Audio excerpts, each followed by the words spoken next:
هنيئا لإبراهيم لاح هلاله هلال بدا للناظرين جماله هلال ربيع فيه جاء محمد فتم لنا البشرى وعم نواله. أعوذ بالله من الشيطان الرجيم. بسم الله الرحمن الرحيم. الحمد لله رب العالمين الرحمن الرحيم مالك يوم الدين إياك نعبد وإياك نستعين اهدنا الصراط المستقيم صراط الذين أنعمت عليهم غير المغضوب عليهم ولا الضالين. اللهم صل على سيدنا محمد الفاتح قاتم الناصر الهادي إلى صراطك المستقيم وعلى آله حق قدره ومقداره العظيم. mbokk yi ñoo ngi leen di nuyu kenn ku ci nekk ci turam ak ci santam ak fépp fu mu mën a nekk waaye nag ñu jiital ci nuyoo bi suñu xalifa Cheikh Mouhamadul Mahi Ibrahim Xaadimul Umma di ko nuyu di ko ziyaar te di ko ñaanal yàlla yàggal ko fi bàyyi ko ci kanamu njaboot gi ak taalibe yi lu yàgg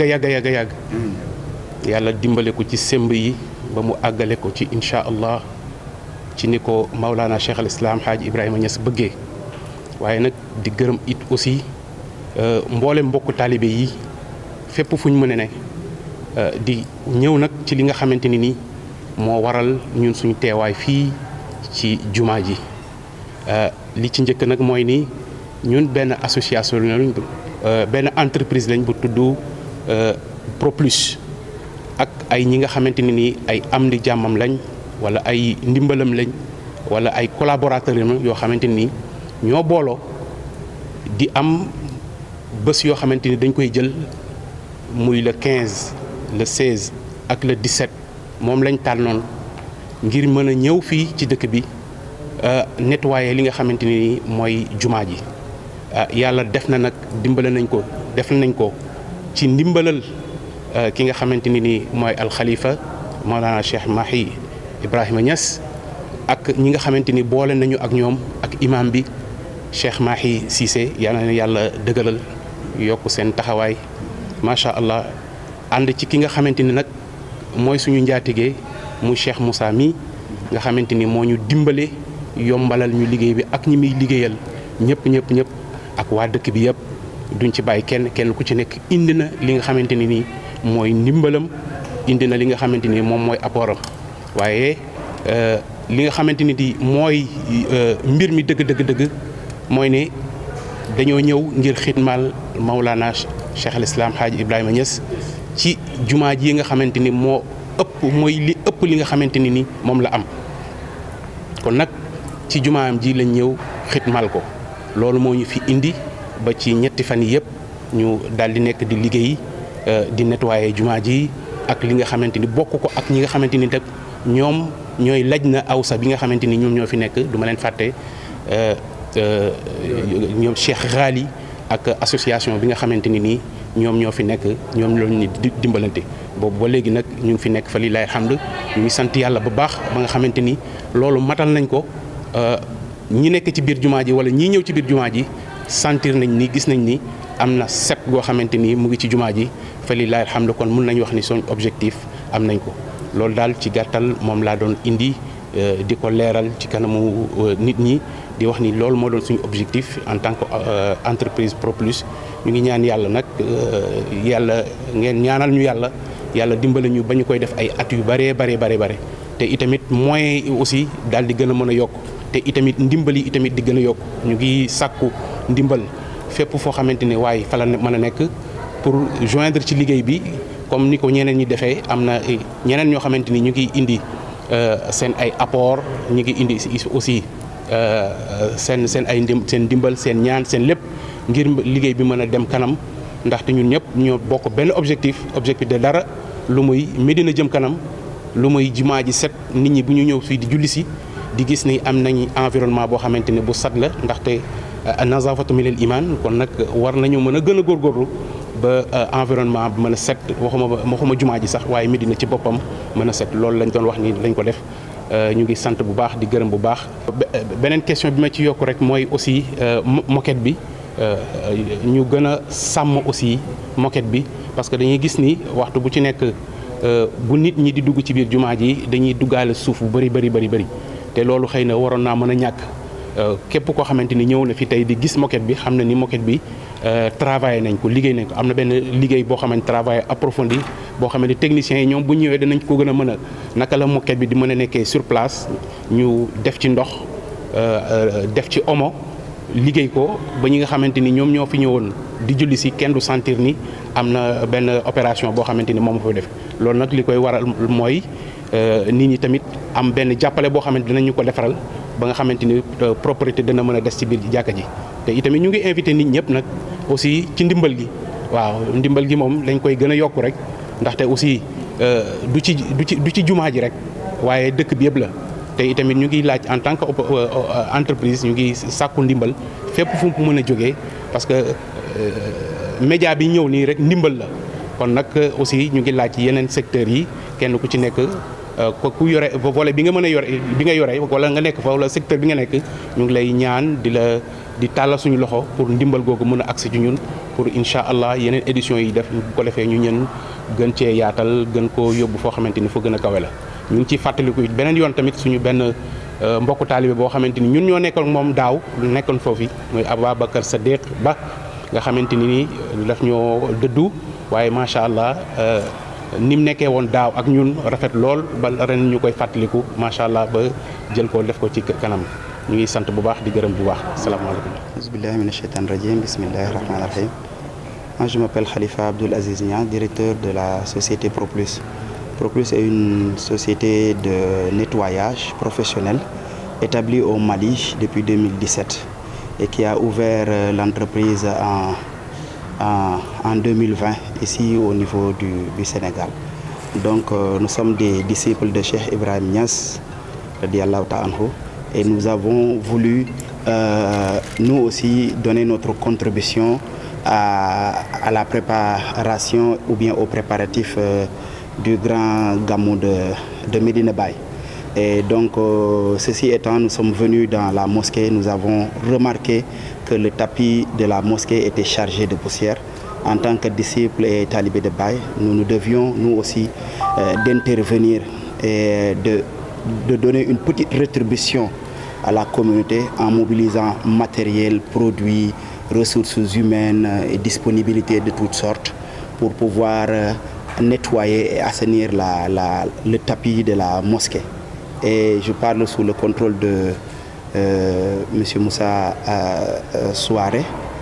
qui est responsable de la mosquée et que lui qui témoigne que jamais une pareille intervention n'a été faite au niveau du tapis pour assainir le tapis. Nous sommes à notre deuxième édition. La première précédente année, nous l'avions exécutée avec succès et brio. Et maintenant, nous avons voulu renouveler cette intervention cette année-ci, d'où notre présence ici dans la mosquée. Pour le moment, nous avons voulu, en tant que talibés et de manière authentique, faire cette activité sous fonds propres. Comme je vous ai rappelé, nous sommes une entreprise basée au niveau du Mali depuis 2017. Donc, par fonds propres, nous mobilisons ressources humaines, matérielles et appui de tout genre pour pouvoir venir faire cela. Et nous l'avons fait dans le cadre de notre implication pour montrer que aussi nous, en tant que talibés, nous ne devons pas attendre de recevoir tout de la main de nos cheikhs. Nous aussi, nous avons une certaine contribution à faire. Et c'est cette contribution, nous l'avons fait de manière volontaire et désintéressée, et pour aussi montrer notre appartenance à la grande famille de Cheikh Ibrahim Niass. L'adage a l'habitude de dire un esprit saint dans un corps saint. Si un talibé ou bien un disciple vient prier dans la mosquée, il se prosterne et il sent un tapis assez bien propre, nettoyé. Et je pense que lui, il sera à l'aise dans son adoration. Et l'appel que je lance aussi aux populations de Medina Baye, d'accompagner ceux qui ont la responsabilité d'entretenir la mosquée, de leur soulager dans leurs tâches, à savoir quand on entre dans la mosquée, on sait que c'est une mosquée où il y a un tapis, et je peux vous confirmer, après avoir nettoyé beaucoup plus de tapis, vous confirmer que c'est un tapis de qualité. Donc pour cette qualité-là, les gens qui vont l'utiliser doivent veiller à son entretien. Et maintenant, pour l'entretenir, il faudrait faire tout pour ne pas aussi ramener beaucoup plus de sable dans la mosquée, assainir et nettoyer les pieds avant de rentrer dans la mosquée. Et je pense que la mosquée, la gestion de la mosquée est sous la responsabilité, comme je vous ai dit, de M. Souaré, qui fait toutes ses possibilités afin que voilà, l'entretien soit parfait. L'année passée, nous étions venus ici avec une exécution, comme l'a rappelé M. Hadi, beaucoup plus laborieuse que cette année-ci. Mais alhamdulillah, cette année-ci, on est venu et nous avons vu une adhésion des populations qui sont venues nous aider afin que nous puissions faire le travail convenablement. Et cette année-ci, alhamdulillah, nous l'avons fait avec brio. Donc nous appelons tout le monde à assainir Medina Baye parce que Medina Baye accueille des millions de pèlerins. Et vu que c'est notre cité, et c'est à nous maintenant de nous impliquer pour que les pèlerins qui viennent au niveau du Gamou puissent se sentir à l'aise et à la maison. Nous avions fait l'édition précédente avec un de nos amis, frère je dirais tantôt, et qui s'est montré par son engagement, son dévouement et tout ça. Malgré qu'il était alité et puis en état de maladie. Mais cette année-ci, par l'œuvre de Dieu, il n'est pas parmi nous. Et c'était un devoir pour nous de nous rappeler de nous rappeler de lui et de sa mémoire et de communier et de faire des prières. Nous avons demandé prière à Cheikh Mahi Ibrahim Niass, qui a formulé des prières à son endroit. Nous avons demandé des prières à Cheikh Mahi Sissé, qui a aussi donné des prières à son endroit. Donc nous demandons au bon Dieu de vraiment lui donner clémence et nous allons continuer de prier pour lui parce qu'il n'était pas un des nôtres et il était un talibé dévoué. Et nous aussi, cette activité de cette année-ci, on lui a dédié à la mémoire de Ababacar Sadikh Ba. di jiital ci nuyu bi xalifa bi gannaaw loolu itam ñu ngi nuyu imam Cheikh Tidiane Cissé di ko ñaanal yàlla may ko wér bu baax di gërëm imam Hassan Cissé di ko ñaanal yàlla yokk leeram ñaanal njabootam yëpp. wax dëgg yàlla liggéey bi ni ñu ko gisee mooy ne ñun kontaan nañ ci liggéey bi daaw bi bi ñu fi ñëwee imam Cheikh moom boole ma ak ñoom ma gis loo xamante ni lu ma jaaxal la te première fois ma gis ko muy daaw bi ñu fi ñëwee bees muy ne naka la ñu fóotee moquette bi te duñ ko génne ci biti ba ñu ma ko njëkk a proposé wax ma ko lu ma jaaxaloon la waaye nag nit ak xam-xamam wala nit ak métier am après bi ñu ñëwee ba dugal seen i bagage la ma gisee ni ñu koy fóotee ci biir jumaa ji te mën nañ koy fóot nga ñëw taxaw ci julli te yow soo ñëwee fekkee woo liggéey bi sax doo xam ne fóot nañ ko kon loolu karaamaloon ci man te aussi te wax dëgg yàlla liggéey bu scientifique la liggéey bu rafet la liggéey bu jaar yoon la liggéey bu civilisé la loo xamante ni suy man mii rek mosuma ko liggéey jumaa ji waaye nag gis naa ci ñoom yokk nañ ma xam-xam ci naka lañ ko war a mën a settalee ci jàngat bi ma jàngat ni ñuy liggéey jumaa ji rawatina nag ñu def déplacement diggante Dakar ba fii andi seen i matériel seen i produit ndox mu ñu naan tout ça ñoo koy resal seen bopp man nag li ma ci man mooy ne kaay leen def lii kaay leen def rek laa ci nekk ak ñoom depuis ñu ñëw fi ba léegi sax sama dépasse sax ci gàttal ñoo ko gàddu rawatina leneen kon entreprise boo xamante ni la tey dañoo ñëwoon doon xidmal Mawlana Cheikh Ibrahima Niass ci biir néegu yàlla muy jumaa ji te Baay Ñas radiyallahu anhu lenn rek la am ci kaw suuf ci li may faral di wax tout le temps muy ñetti mbir bi njëkk mooy jumaa ji ñaareel bi muy école arabe bi ñetteel bi muy daara ji man lii laa gis ci symbole fi bàyyi waaye nag li bàyyi gën a fonk ci addunaam ci dundam mooy jumaa ji kon képp koo xamante ni fonk nga jumaa ji rek fonk li bàyyi fonkoon képp koo xamante ni yaa ngi taxawal pour liggéey ci jumaa ji rek gëm naa ne bàyyi gërëm na la ndax Cheikh Mahi Cissé comme li ma wax démb bi mu taxawee fii bëgg liggéeyal Baye taxul nga mën a liggéeyal Baye yàlla mooy tànn ñuy liggéeyal Baye kon ñu ngi sant yàlla bi ñu yàlla boolee ci ñuy xidmal Mawlana Cheikh Ibrahima Niass rawatina ci biir jumaa ji rawatina ne ñuy teeru gën a yontu bi sallallahu alayhi wa sallam ba fu waay mën a jugee ko international fépp fu gan mën a jugee ko fi mu toll rek mën nañ lay accueillir ci biir jumaa ji da nga sëpp sa jë te doo sentir benn suuf da nga sëpp sa joo te doo ànd ak benn xeet boo xamante ni dañ la gêné pour sa sujjóot su yàggee kon ñu ngi gërëm waa entreprise bi waaye maa ngi gërëm itam média yi taxaw fii ñoom itam ku mel ni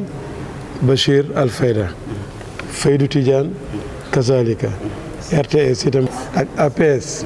waaw li tax may farafaan ci ñaar ñooñu muy Bachir Alfayda ak Faydu Tidiane maa ngi ñoom ñoo sax ci jumaa ji daa iman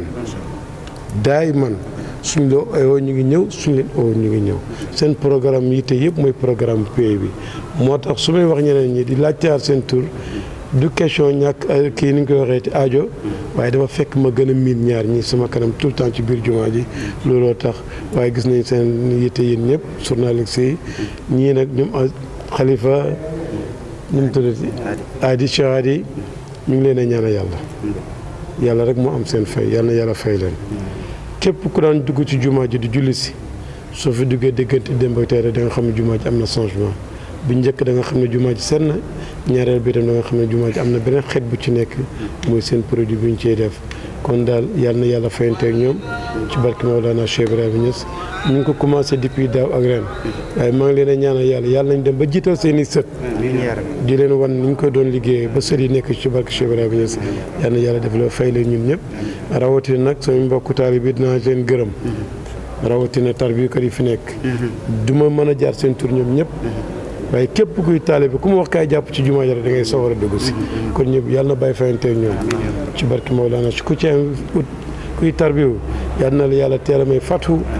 ci barke Baye Niass képp koo xamante ngay sàkku xam-xam yàlla na yàlla may la xam-xam ku bëgg liggéey yàlla na yàlla barkeel sa liggéey ku ci bëgg soxna yàlla na yàlla may soxna yi ci nekkoon doon liggéey yàlla na yàlla may leen borom kër. Moussa Souare man may responsable ci jumaa ji ci ndigalu Imam Hassan Cissé Imam Hassan man moo ma yar mu ngi ma yar maa ngi ñëw ci loxol imam maa ngi jógee ko dëkk bu ñuy wax Malem Odar ci gannaaw Kaffrine waaye maa ngi ñëw ci loxol Imam Hassan en 82 année boobu la Imam Hassan samp daara tout le temps damay tiitaroo benn mbir ne man la Imam Hassan njëkk a jàngal ci àdduna te man la mujj dénkaat itam ci àdduna keroog àllarba ji nga xamante ni fii la mujj jullee geexee bi ma ko ubbeelee buntu oto bi mu tëj oto bi départ mu taxawaat def ne ana Moussa ma daw taxaw ne maa ngi nii mu ñu bës weer oto bi mu ne na nga fonk jumaa ji bu baax te góorgóorlu lu coow li bëri toogal xam ne maa la fi teg kon alhamdulilah ñu ngi tiitaroo loolu bëgg naa nag population bi àdduna bi yëpp ngeen ñaanal mu ci yéen boobu buñ ci gis suñu bopp buñ ci beew buñ ci merloo nit buñ ci jànni nit kuñ ci jànni ñu ngi lay jéggalu kuñ ci merloo ñu ngi lay jéggalu dara waralu ko loolu bëgg jumaa ji xër jumaa ji di undam rek moo tax asalaamaaleykum wa rahmatullah. asalaamaaleykum wa rahmatullahi wa barakaatuhu yéen tale bàyyi fu ngeen mën fi nekk di leen wax ne ñun ak yéen dañoo ànd war a liggéey loo xam ne luñ bëgg a defal suñu bopp duñ ci yaakaar kenn comme lu mel ni fond bi def ak yu bëree bëri surtout àggali école bi loolu yëpp dafay dellu ci li nga xam ne suñuy bëgg-bëgg yi ñu bëgg a def pour suñu pays yi ñu bëgg a def pour taalibe yi ñu bëgg a def pour Baay yëpp bu boobaa dinañ ko def te duñ ci sonn te amul looy def di ko def ci sa yoonu sëriñ ngir yàlla te yàlla du la delloo lu ëpp loolu mu benn sikk maa ngi leen di wooye ñëpp taalibe yëpp ñu xam ne fond bi ndigalal Baay la ndigalal Baay la maa ngi leen di xamal ne fond bi itam ndimbal la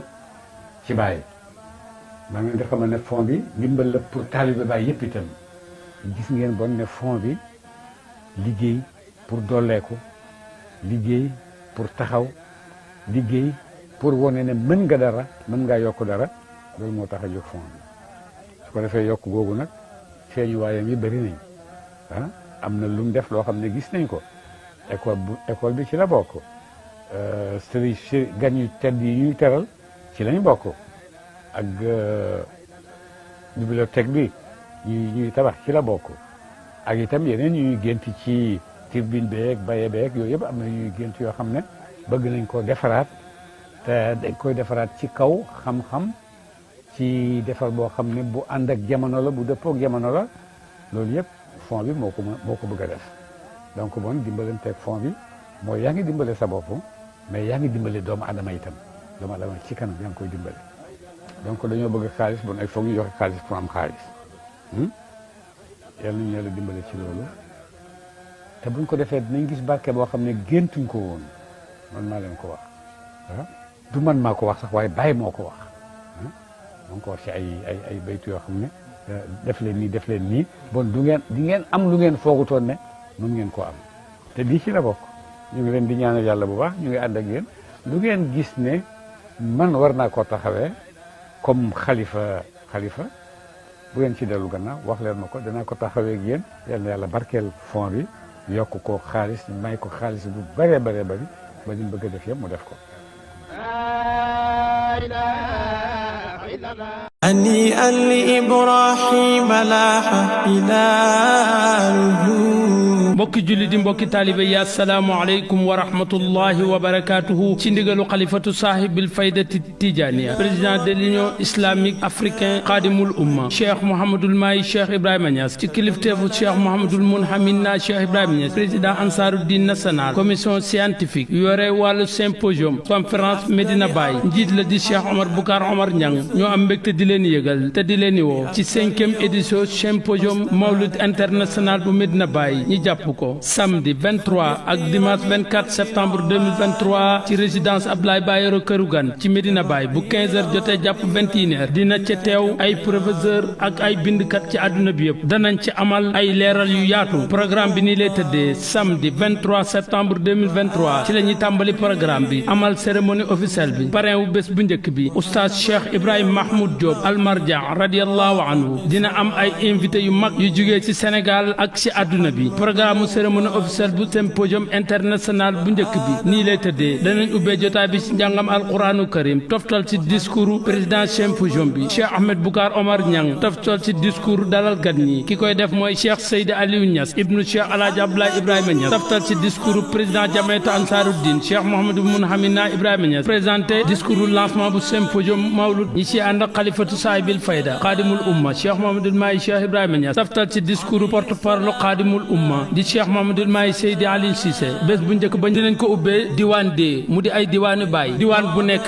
dina am koo xam ne moo koy présider bokk ci hadara bi dina am tim modérateur bu koy assister samedi 23 dinañu amal leçon inaugurale thème ba ñuy waxtaanee moo di kàddug borom bi subhaanahu wa taala la place de l'éloge du messager d'Allah dans la production intellectuelle de Cheikh al Islam Alhaji Ibrahima Niass Baye ñi toftal ci diwaanu Mawlana Cheikh al Islam Alhaji Ibrahima Niass Baye dinañ fa jox kàddu ñi jiite délégation waa bitim réew ak yeneen i thème danañ tëjee bés bu njëkk ba ay diplôme d'honneur ak i prix ñeexal symposium ñaareelu bés bi dimanche 24 septembre 2023 ñeexal symposium bi danañu ubbi jotaay bi ak comité bi yore organisation bi toftal ci discours njiiti délégation yu bitim réew yi thème ba ñuy waxtaanee mooy jikko yu yàqu yi jàngaleem Cheikh al Islam ci téere bi ñuy wax ruul adab nan la ñu mën a def ci jikko yu yàqu yi dana am yeneen thème yoo xam ne danañ ko fa waxtaanee bu ci mel ni soufisme paneelu ñaareelu bés bi dina am ay thème ñi jagleel ko ñu bàyyi ko bitim réew bés boobu ñu ngi ko parrainé Baye Mamar Roqi Gaaj bu ngi danañ ci toftal discours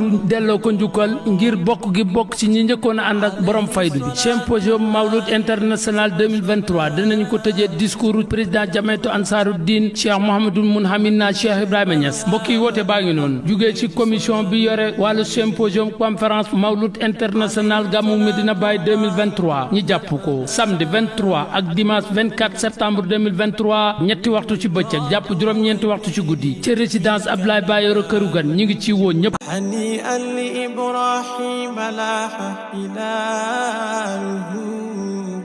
هلال بدا للناظرين جماله هلال ربيع فيه جاء محمد